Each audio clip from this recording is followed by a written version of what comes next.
Magluluto tayo ng ating pananghalian na pakbet. So, ito ang ating sahog. Pork. So, pinakaid muna natin siya, guys. And then, hindi na rin tayo magigisa ng ating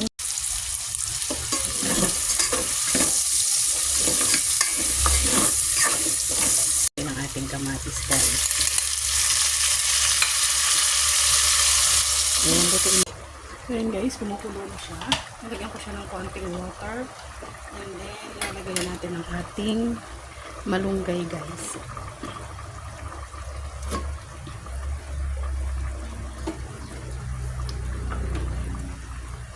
Tapos, nalagyan ko siya ng sili, guys. Sasabay na rin natin yung talong.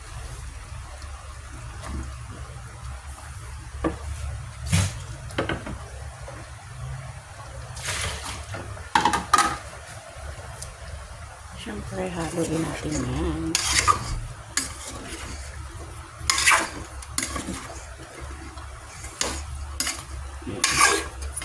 Lutuin muna natin yan, guys. Cover ko muna ulit yan.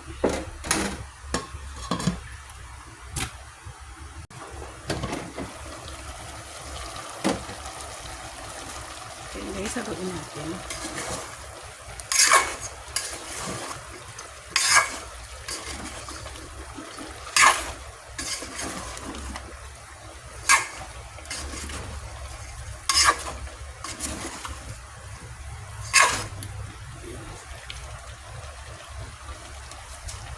Then, pakuluan muna ulit natin yan, guys.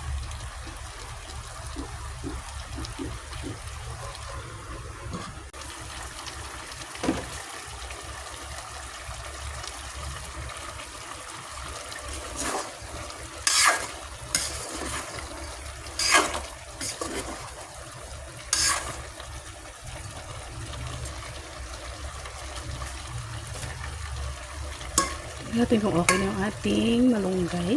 Guys, ito ay bunga ng malunggay. So, ayun, okay na yan. Okay, so, itanagay ko na yung aking okra.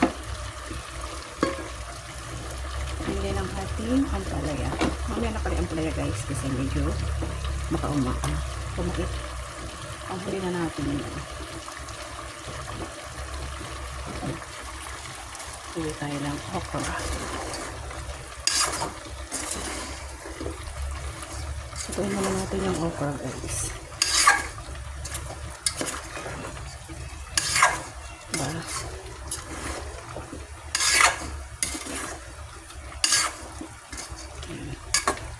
Ituin naman natin yung okra. Cover na natin ulit, guys. And then ito ang aking ampalaya. So, mamaya ko na yung ilalagay. Para crunchy pa siya. Mamaya. So, yan, guys. Cover ko ulit.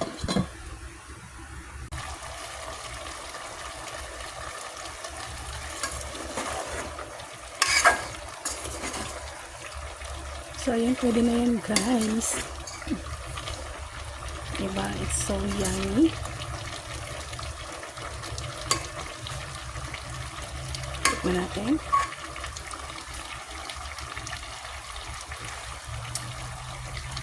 Ayan, guys, okay na siya. Okay, pwede ko na nilagay ang ating ampalaya. Yung ampalaya, guys, natin yung baging kung tawagin.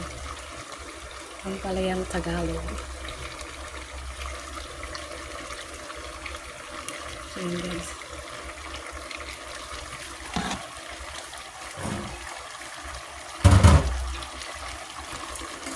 Haluin lang natin.